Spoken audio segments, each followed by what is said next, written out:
Hi, welcome to the Everything and Anything and a Bit Gay podcast. I'm really excited today to have Jack register on my show. Jack is a licensed therapist from Arizona. Welcome to the show, Jack. Thanks. I'm glad to be here. So, today, Jack is going to talk about his story, our journey, I would say, of whenever he came out to his parents or his parents found out, we'll find out, and what the reaction was. So, walk us through when you told them or how they found out and when that was and Sure. tell me your Yeah. story. So I am a military kid. Both my parents served in the military during the Okay. Vietnam era, and we moved around a lot as kids. And so the thought was I was going to go in the military. I'm Okay. also a first generation college student. Mhm. So when I was like, no, military is not for me. College is really the path that I'm headed. Folks really did not understand that. Okay. I scored so high on the ASVAB test, which is the test we all take in high school if you're going to be headed that direction, that recruiters would not leave me alone from my freshman year in high school until I graduated. Wow. And so it was a tough thing, but I knew for a really long time, probably since I was about 5 or 6 years old, that something was different. Okay. By the time I got to high school, I knew what the word was, and I knew that if I went in the military, I probably wouldn't survive. Yeah. So I went away to school, and my first year in college, I actually went into some intensive, what we would call now conversion type therapeutic Oh, work okay. Did you voluntarily. chose that or your parents chose that? No, I actually did because I really believed all of the garbage. I believed all of the Mm. stuff. And so I got hurt by the person who was running that pretty badly. And Okay. so my parents didn't really believe when the hospital called and said, hey, your kid's in the hospital. They thought this was a college prank. They thought it was a joke. Okay. This was when my parents sort of found out everything. Mhm. My mom and dad were real black and white kind of folk. And so it took them another few years before they were like, so tell us what happened. Tell us what was going on. They never embraced who I was. They never Okay. embraced what was going on. Um, and they never embraced the idea of who I really was, but they tried to the best of their ability. It was not like they were actively working against the community, but they Mhm. weren't necessarily P-flag parents. Yeah. Um, Did they ever ask you or question why you didn't have or did you have girlfriends or anything like that oh, I growing did. up? I did. I was the popular kid. My Okay. brother was the one who was really like we were bookends. He was the introvert. I was the extrovert. Okay. Everybody thought it was going to be him who was actually turning out to be gay. Okay. And my brother and I actually ended up, he's a year older, but got held back 1 year. So we were in the same grade. Mhm. So everyone kind of thought we were twins, but not really, because when Mhm. we were kids, we were so much alike. But now as adults, we're dramatically different. Are you still in But contact with him? oh, yeah. Yeah. My Okay. brother and I are fine. But we went to our 10-year high school reunion, and people were like, we all thought it would be your brother and not you. Mhm. So my parents tried really hard. They couldn't really get why I was so mad and why it was such a difficult time. I Mhm. came of age in the late 80s, early 90s. Mhm. And so HIV was still really rampant. I Yeah. started my career in HIV work and advocacy work. Um, my mom in particular just kept saying, she goes, well, you can still have children. And I'm like, maybe, but that's Mhm. not necessarily the goal. Yeah. Um, when my first partner and I struggled, my parents were like, well, that's just what happens. Even though my partner and his family had been wonderful to my parents. Okay. And my parents are now both gone, but they met both my first and my second partner. And in both cases, when things were rough, it was like, well, this is just what happens for you all. There wasn't really the same support as I there was see. for my brother. There Yeah. wasn't the same sort of sense of, hey, marriage is hard and that kind of Mhm. thing. And there was always this expectation that we always had capacity to help people financially, even though we didn't because we were struggling. And, Yeah. the idea, I think, is they still had lots of stereotypes in their mind about what our life was like. And consistently, my dad would ask me if I was the girl or I was the boy. Oh, And I would boy. say, Okay. I'm a boy who happens to be with a boy, right? So Yep. there's still Yep. all of that kind of stuff. And so in general, I would say that my parents weren't necessarily violent. And I got called all the names when I was a kid, right? And my By your parents, parents? by them and by people around them, they're military, right? Okay, Military folks yes. have a different culture, right? Yep. So when it was clear at around age 6, when my brother and I would celebrate our birthdays together, and his birthday cake was always gray icing with space aliens and rockets, and mine Mhm. was flowers and cursive writing, and I would be standing there posing in the picture, and Yeah. everybody would be Yeah. like, "Didn't y'all know?" Yeah. And it's like when it became clear that there was something different about this boy, as the old saying goes, there wasn't really any support. There was really more condemnation.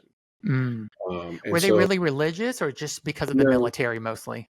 well, the military, I think, for a lot of folks is like religion because the Yes. tenets are very much like you don't question, you Mhm. follow orders. I mean, the big thing that was said to me a lot was you're not being a good kid, and I translated that as you're not being a good soldier because you're just not doing what you're told. Mm. And, I'm a social worker, so I'm somebody who's always like, "Hey, what about the downtrodden? What about this? What about that?" And Mhm. my mom always said I was either gonna be an attorney, I was gonna be some sort of weird hippie type guy, or I was gonna end up in jail because I could not follow rules, and that's Mm. been clear ever since I was a kid. Yep. Um, but later on, many years down the road is like, the next generation of folks came along and my brother got married and all of that kind of stuff, and it just became this is what's normal. It went into the silent mode where it was not talked about. And so for a few years after, I would say after my undergraduate time, I didn't talk to my parents for a long time because Okay. they couldn't embrace, they couldn't support, they didn't show up. Did they Uh, reach out though? Like, were they trying to communicate, or they just they knew this about you and it just wasn't part of who they wanted you to be? I would say that they had the expectation that I would be the one to reach out. Mhm. They had the expectation that I would be the one to fix things. Okay. Because they perceived me having all of the capacity.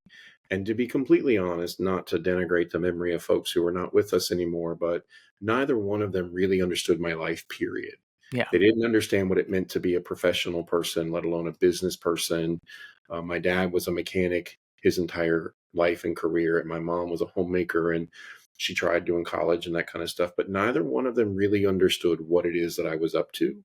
So they didn't really understand why I was doing protests, why I was arguing for marriage, or why I would go and do all of these things and Mhm. constantly, be upset. They didn't understand sort of the visceralness that the community has around what it means to be us. Yeah. And it took me a long time to understand that their perspective was not intentional, but their perspective was because that's where they were, Mhm. because they both grew up in environments that were not okay. I can say that now as somebody who's 50 versus somebody who's 20. At Yeah. 20, I would have been like, the whole world sucks and people don't like me because of Yeah. who I am. Yeah. Yeah. But that's the progression in my own journey and in my own work around healing from all of that.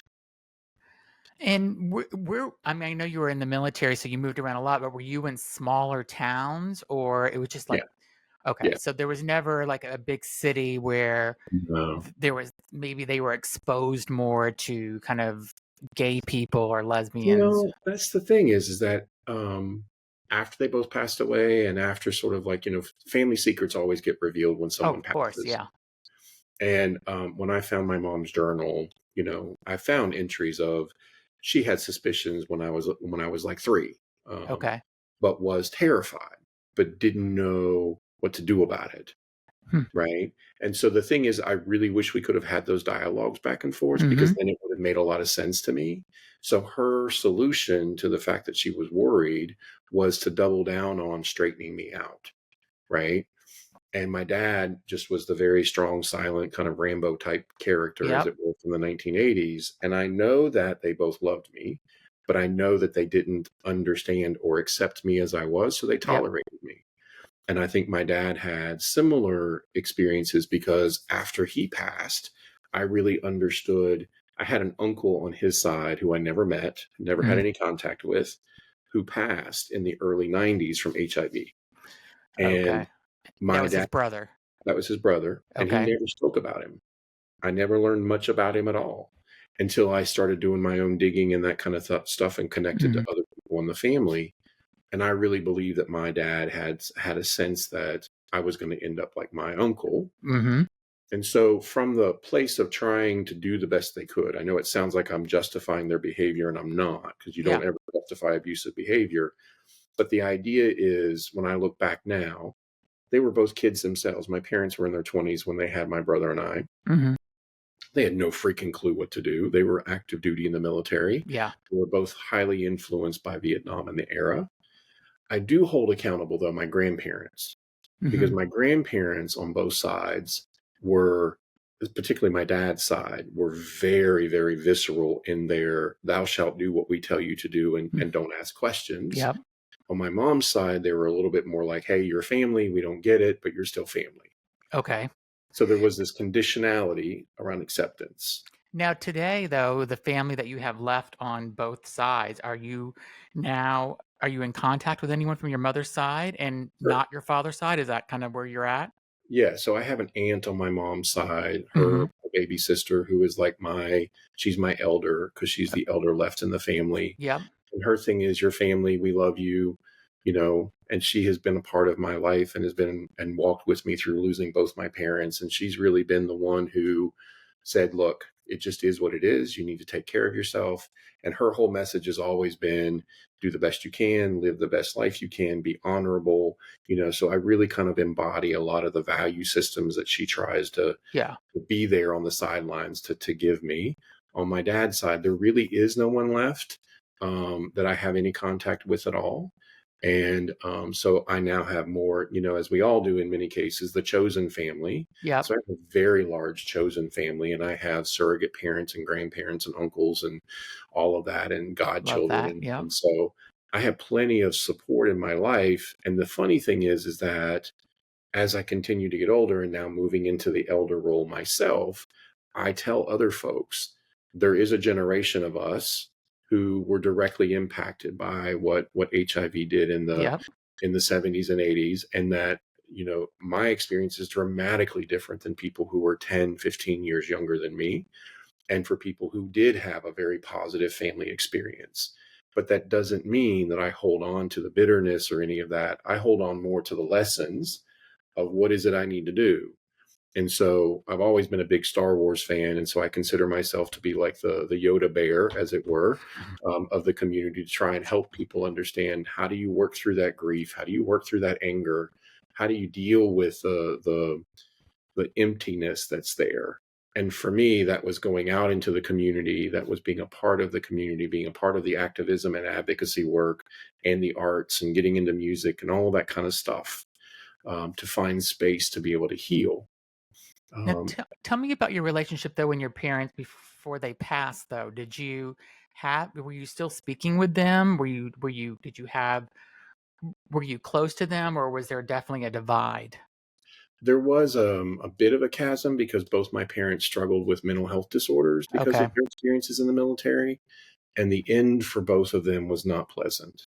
And so I did what I could to support, Okay. did what I could to be there, and the door was open from my side, but there were very clear boundaries. And so if the visceralness or the vitriol kind of stuff started, or the name calling, or hey, this is your fault that your mom is sick because you were just so different and whatever, Mhm. I immediately would shut that down. So I've Yeah. hung up on relatives back in the day when you could slam the phone down, and made decisions about how I would show up for both of them, because of the experiences that I had had. Yeah. Um, Again, I know my parents love me, but I know that they didn't necessarily understand.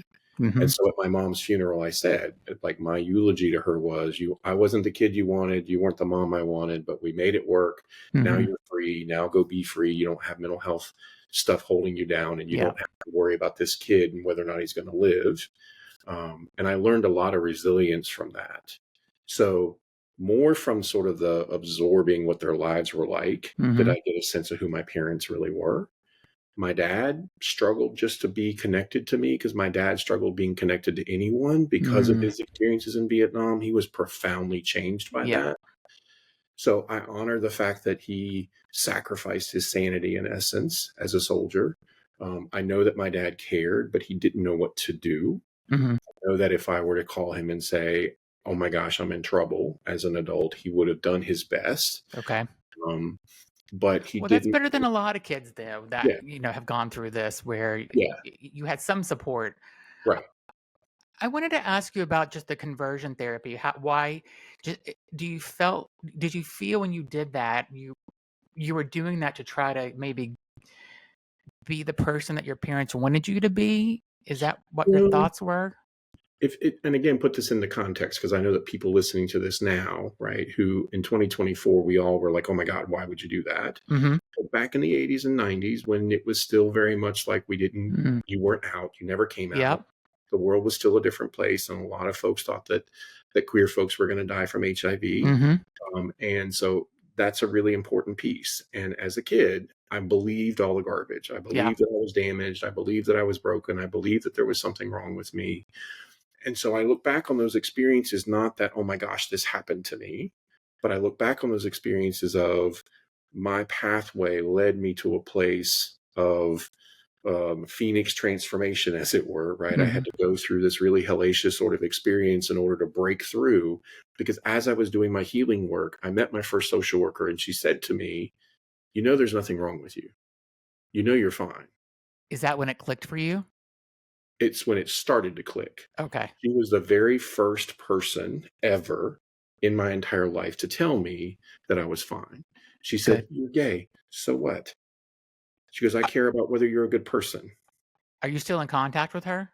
Oh, yes. It was because of her that I actually went the academic pathway that I went and eventually Okay. became a social worker. That's Um, interesting. and so, that's the thing is in my career, I've had lots of opportunities to sit with families at 3 o'clock in the morning at the emergency room when their loved one has had a suicide attempt and be like, look, they're just gay. They're Yeah. just queer. It's fine. These kids are going to be fine if we just love them and let them be. And so I've been able to give to many folks what I didn't have Oh, that's awesome. and to stand in, I've also attended many funerals for folks who have passed away who didn't have anyone, folks from Mm. HIV, from addiction, or from whatever else. But to be that person who stood there and said, I see you as you are, I honor you as you are in your last moment on this planet. And that's the thing that I always want folks to remember is that it Mhm. really does take a village. It's just ours has to be a village that's rainbow oriented Yeah. and that we have to stand for each other. And in today's world, it might be hard for somebody in their 20s to be able to see me and be like, I'm connected to him in some sort of way. But because of where I come from, I'd see the direct connection. Mhm. And folks living today are living the queer and trans experience that we wish we could have had. I agree. I mean, I mean, now you hear about kids coming out in junior high school Right. and, parents are not all parents, but more parents are accepting of this or they come Absolutely. out as trans. I mean, imagine if we were similar in age, I believe. I think that imagine what our lives would have been like if Right. that would have been the case. Right. So, um, do you ever think about though also if we would have had social media as we were growing up, how that would have been insane? Like it would have been just good Yeah. and bad, but if, Yeah. just the bullying that would have happened if someone would Yeah. have found out that you were even thinking about being gay or trans back then in the Yeah. 80s and the 90s would have been horrible. It would have been horrible. I mean, I remember when we used to laugh at people because they were wearing the wrong color of Chuck shoes, Yeah, exactly. Or if right? you couldn't wear a pink shirt in high school because you would have been considered, the gay kid or whatever. So Right. there was so much of that. So, And I remember at my 10-year reunion, I went back and found the one guy from high school who was phenomenal and brilliant and amazing and out. And he was all the things I really wished I could have been. And I was so evil to him. And I remember going up to him at our high school reunion and saying to him in a profound, like, I cannot tell you how mhm, deeply like sorry I am and how much I wish I could have been different and that I don't expect anything other than just to be able to offer this to you. And he just looked at me and he goes, I appreciate that. And I appreciate that you stopped being a monster, but you were one of my monsters. mhm, And I think that some of us who, because I can pass, is one of the things that's always been the case, I guess, yep, which drives me nuts in a lot of ways because I really wish that I couldn't. But in high school, I was so desperate to fit in and to be yeah, accepted that I was willing to be this guy's monster in terms of like being a bully to him. And then the lesson later of understanding what that really felt like and being able to apologize to him. And he said to me, he goes, "I'm really glad that you've grown and learned and become and that you are a part of the community." He said, "But I'm not interested in being friends with you. I'm not interested Yeah. you know, reconnecting in any sort of way, but I really appreciate what you're trying to do." And that's I think it's great that you did that because I had a monster in high school. I'm not gonna say his name because I don't wanna give him any, credit. right, But if I did see him and he apologized, I think I'd feel the same way. I'd be like, "I appreciate the apology, right. but I don't wanna have anything to do with you." Yeah, And, it's funny that he owns I don't wanna get too much into who he is, but he owns a, digital marketing company, and at one point, the company I was working for, his company was gonna be presented to get this, multi-million dollar account, and I just said I found out who the owner was. I'm like, "Absolutely never would happen." So, yeah, and I felt a little bit of, I don't know, like I got him back even though he didn't know right, anything about it, but I don't even know if he knew that I was running this team that was going to possibly be awarding him this business, but, um, I think it's great that you did that is my point, and yeah, that, even if he's like, "I don't wanna be friends," right, understandable, but it's great that you were able and I'm sure it gave him some relief because I felt like right, if this person I'm talking about came up to me, and said that, I would have relief too, I think, and so, I right, mean, I don't even dwell on it anymore, but, I mean, he made high school rough. right, right. And my issue was that I was trying so hard to be something that I wasn't, Mhm. that I honestly in high school thought that I was Phantom from Phantom of the Opera, Mhm. and that I would never be able to leave the opera house. Okay. And it was like honestly thought everybody knew. And so, when people would give me the feedback later in life, no, we all thought your brother was. We just Mhm. thought that you were mad because of other things and the depression and whatnot that goes with that, and the really the self hatred that's wrapped up in all of that stuff Yeah. because you get to a point where you just absolutely despise yourself, and it took some pretty big steps in order for me to come through that hell Yeah. in order to find a different space. And now at this stage of my life, I have found peace. I have found the ability to let go of the things I cannot control, to just be present and to be happy and to let life just unfold, with a sense of grace and acceptance. Mhm. And now part of the work that I really do is in the community, trying to be that helper, trying to be that person who can help redirect where folks are, be that person that folks can go up to and ask all the questions, and Mhm. also be the person who stands up and stands in front of somebody who's being bullied or being harmed and saying, "Enough's enough. We're not going to do this." Um, I mean, I think it's great. I mean, you were a bully to this monster or whatever you want to call it to this kid, and now you've more than made up for it for the work that you're doing today. Because before we started the actual podcast, you were telling me some of the work that you do, and I think you're such a great person in the LGBTQ plus community. I mean, talk to me a little bit about how you're kind of helping transgender people find healthcare, yeah, and talk to me about some of sure, that work because sure. that's what we need in this world is more people like you. Absolutely. The one thing I would say before, though, is I don't ever want to seem like I'm trying to atone for what I did No, in high no, I school. don't think that. Yeah, it's just your But story. it's Yeah, the story I of didn't think you were. I think it's just you're yeah, telling your story, and I appreciate you yeah. bringing that point up. But I also think it's important for folks to be willing to admit it and to admit what they've done, just so Mhm. that other folks can know that but I don't ever want, this soul that I cause so much grief to ever feel like I feel like everything is said and done and okay and Well, I rebalance. think the old saying is true that the person that is the most homophobic is usually has something to hide. Oh, So, absolutely. and because I Absolutely. remember I was in college freshman year, and I grew up in Miami, and me and two of my friends, they were girls, we were driving in South Beach, and I must have been 18 or 19 years old. And there were two guys walking on the street holding hands. And I rolled down the window and yelled faggot out the window. And Yeah. my friend that I was with, Jennifer, turned around from the front seat to look at me in the back seat. She's like, "Don't ever do that again." And I'm just like, "What? They're gay." She goes, "So what?" And I was trying to fight it so hard for myself. And Yeah. I remembered I regret doing that more than anything because it's so Right. horrible.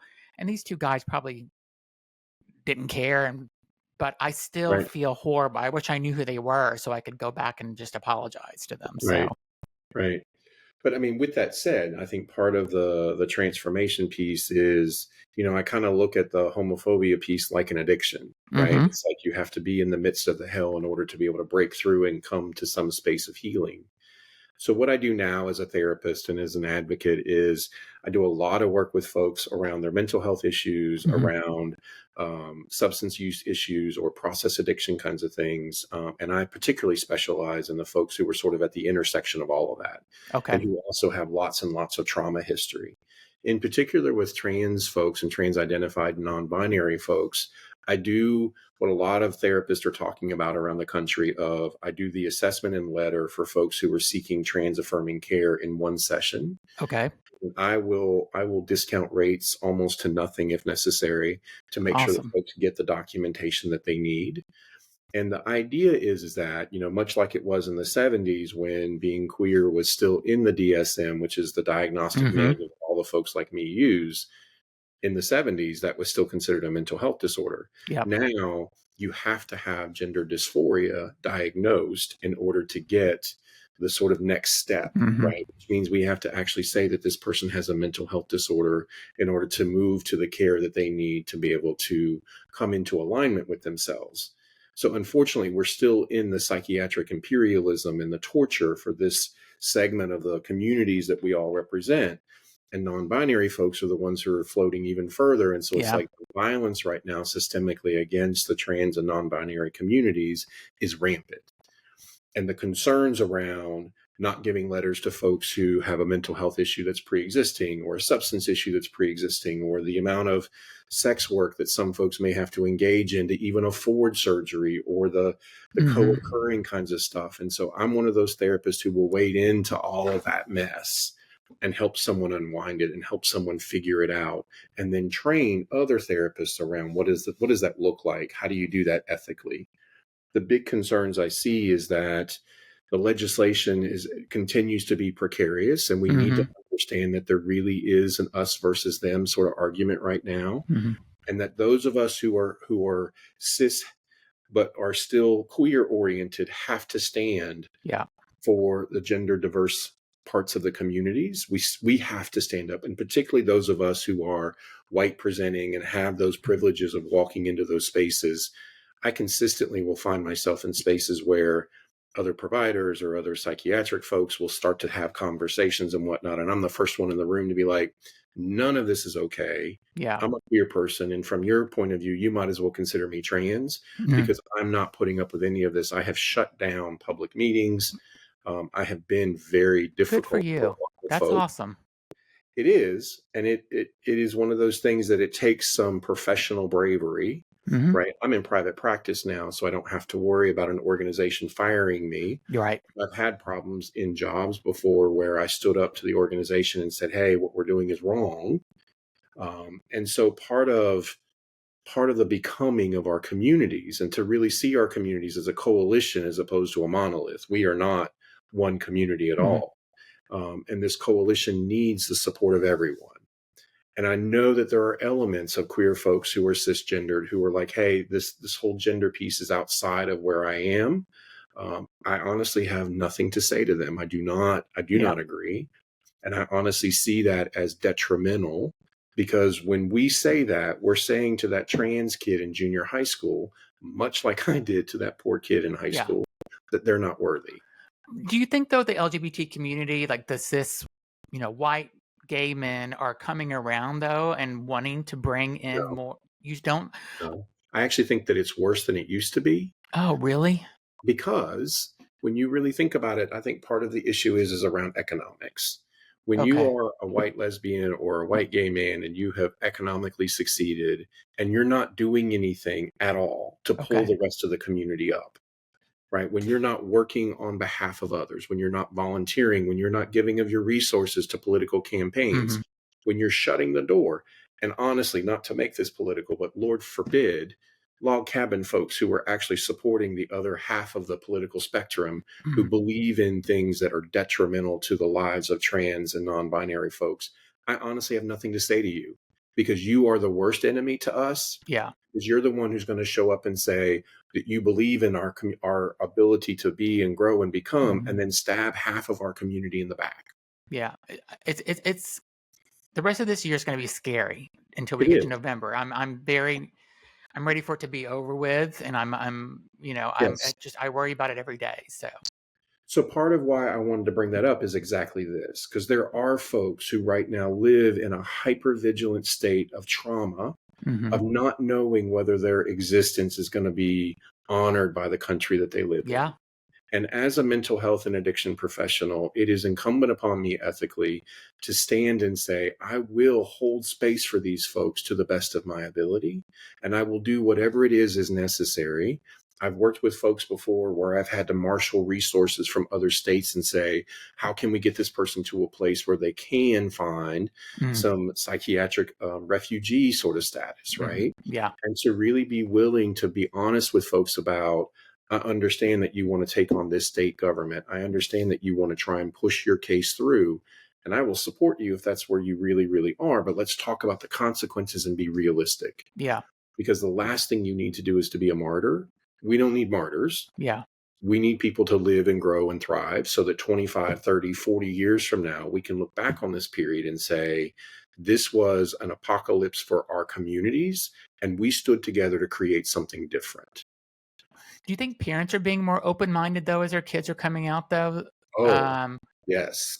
a Yes. and, I just interviewed a woman, this past weekend, and, her daughter, her now daughter, is transgender, and she's totally supporting this 100%, and Yes. she's around my age, and, I think 20 years ago, that probably wouldn't have been the case. Absolutely.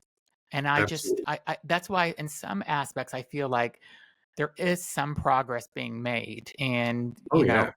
and, it's another thing that I think is amazing in a lot of ways is that, um, so I have a friend, Rachel, her son's in LA in high school, and he said there's really nobody identifies as being a straight kid anymore. Everybody's kind of like trying to, they don't want to say that they're straight because they want to figure out what they are before they put a label on it. So, Right. and Right. I just can't imagine living in a world like that. It would have been fantastic back in high school if that would have been Absolutely. what we would have had. So, And I I, honestly think that what we're seeing now is more of an idea of parents seeing their kids as kids first before they're seeing mhm, them as a particular, like a boy who's going to do this or a girl who's going to do yeah, this. And this idea, I always say to folks, we're no more present than we ever have been. hmm, It's just that we're more visible. yeah, And you're seeing us whenever we were in the closed spaces, back in my day, it was the video arcades and the skating ring and all of those hmm, kinds of yep, things when I pretend to be Madonna in the middle of the yeah, skate and exactly. whatever. But the idea is that, this notion around, as I've heard some families actually say to me, well, why is it everyone's questioning their gender?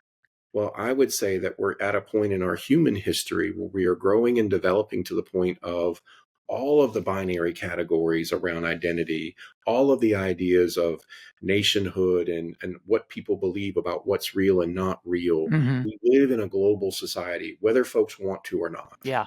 We have lived in a global society ever since the internet came along. So what this means is that while you and I as kids might have had 40 or 50 people in our universe Hmm. who defined whether or not we had the right pair of Chucks on, kids now have billions of people. Yeah. And so a kid who's 13 years old who's like, I don't feel right in my body can have dialogues with people around the planet, and somebody, and maybe even in another country, can say, I know what you mean. I feel the same way. Yeah. Right? So this idea of invisibility, this idea of silencing the growth has stopped. And I think that's the big change. And parents are able to see their whole child. As I said to my mom once when she was really questioning, she's like, well, I guess I just never knew. And I'm like, Mom, I sang, I danced, I did all the Yeah. stereotypical things. I remembered all the birthdays. You always asked me to write out the Christmas cards because my handwriting was better than Yeah. anybody else's. And you said that I was always really great at decorating cakes. And she goes, yeah, but those were just really nice things to have. And I said, and Dad, every time I did that, would get mad at me because those were considered non-boy skills. Okay.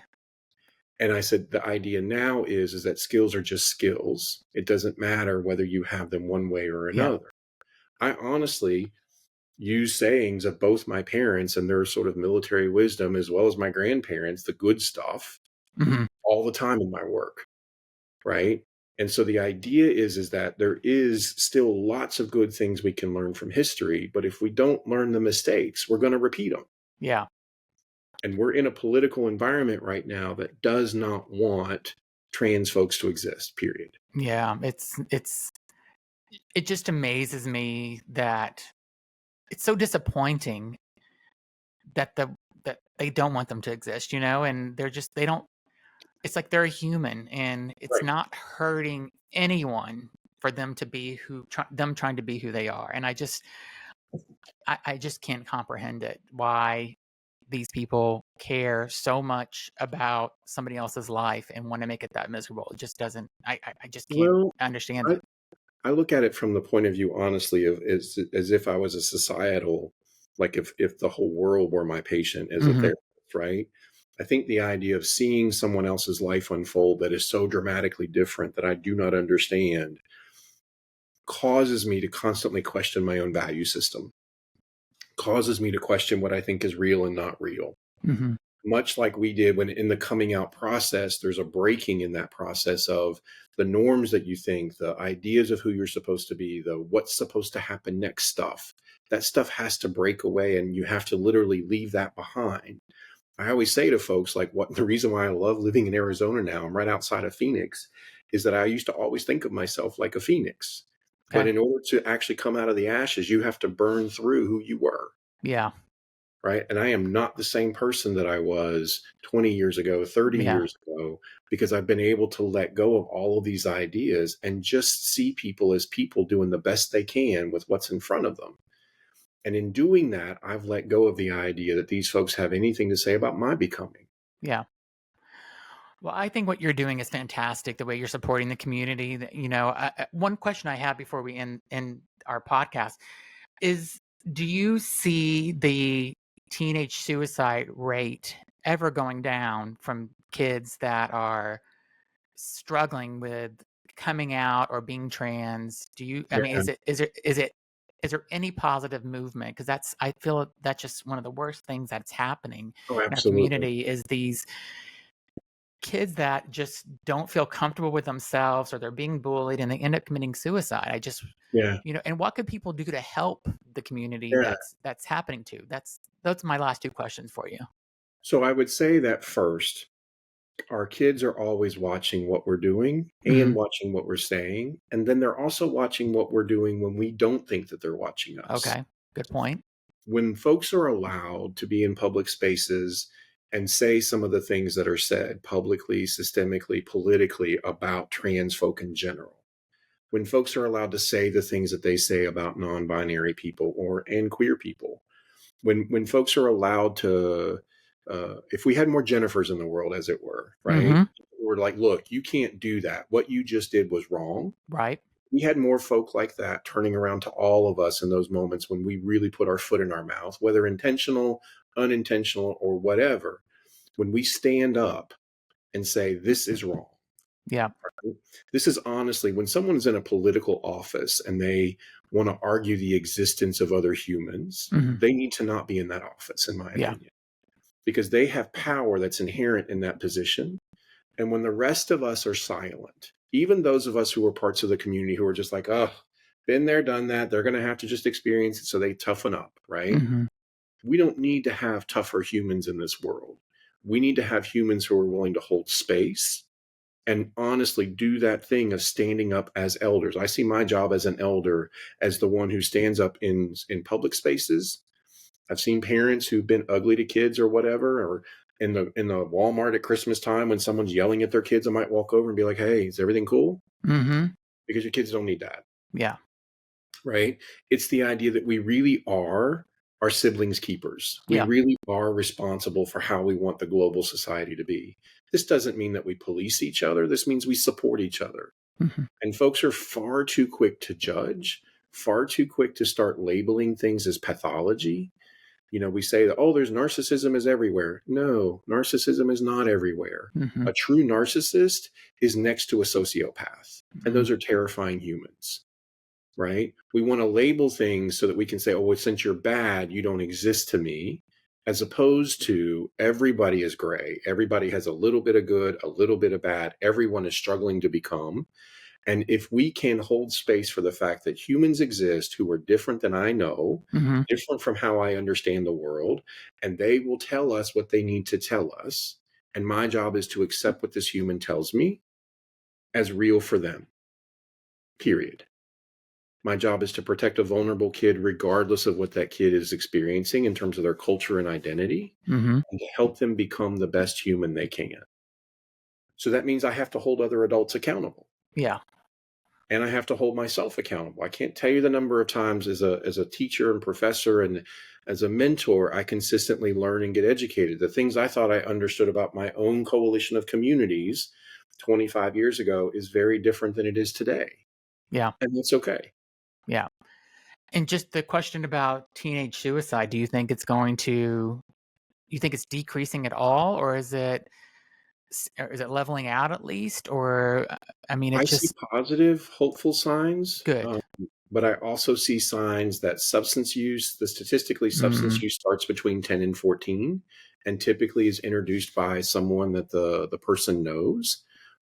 I would say that when we have a culture of acceptance and love, and that's where we start, period, for a yeah. kid, the likelihood of suicide is going to go down. Okay. And statistics tell us that if one adult human is in a child's life who's LGBTQ, Mhm. and says to that kiddo, hey, I see you and accept you exactly as you are and as you become, the rates of suicide go down exponentially. Okay. Good So to know.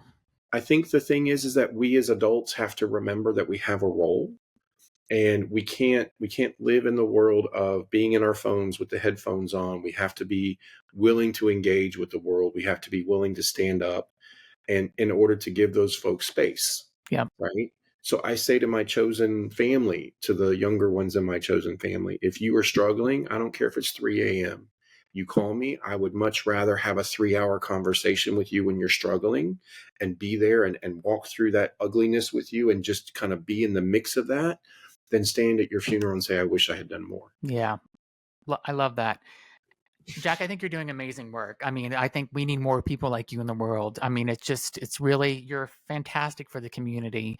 And I just love hearing all the support that you give the community and the way that you want to make things better. So thank you. I'm saying thank you from myself because I think you're doing a fantastic job. So Thank you. I really appreciate it. This has been a lot of fun. yeah, it's been great. So Jack Register is his name. If you ever want to have him come and do a public speaking, how could people get in touch with you, Jack? Cool. So they can go to my website, jack-register.com, or Okay. my email address is jack@jack-register.com. You can also Google me. There's not very many people with my name in the world. Okay. And I'm really the only one who comes up with all the letters, the therapeutic letters after my name. I love doing public speaking events around LGBT specific issues, mental Hmm. health and wellness and stigma, addiction issues, family issues. I also help organizations that are struggling with how do we support our team Mm. members who are LGBT, or how do we support folks struggling with mental health and addiction. Yep. And I do a lot of work specifically with male bodied folks around anger management. Okay. Um, I'm going to be launching a particular cohort of that for queer and trans men around how do we deal with anger and how can anger not be a toxic experience for us in our lives. So feel free to go to my website, jack-register.com. I would love to be a part of what folks are up to. Reach out to me. Great. Well, I think you would be a fantastic person to have come speak. So thank you so much. I really enjoyed talking to you. Would love to hear your point of view, and I'll hopefully you'll get some people to reach out to you soon. Thanks. I appreciate it. Take care. Thank you so much.